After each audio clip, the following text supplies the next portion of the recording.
Alright guys, I'm doing a quick Instant Pot recipe. I got some yams here, and I got some ground turkey. Believe it or not, these yams were like $9 for this small bag. I was actually quite surprised. I would bought a bigger bag if it was cheaper, but I didn't see anything. This was the only thing they had. So, yeah, these are organic yams. That's all they had. They didn't have any regular yams. So, but yeah, just want to show you they were organic yams that I bought, but this was like $9. So anyways, I'm gonna cook it up in the Instant Pot with this, and I'm gonna add some carrots, seasoned it, and then we'll do a quick taste test. So stay tuned.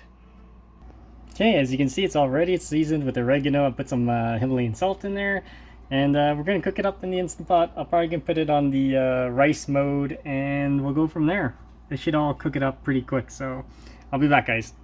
There's the yams, there's the meat there, all done from the Instant Pot. So we're gonna do a quick taste test of the yams.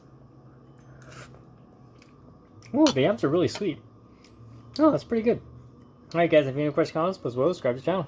It has a lot of oregano flavoring, so it's like soft meat, pretty much. Alright, stay tuned for more videos, guys.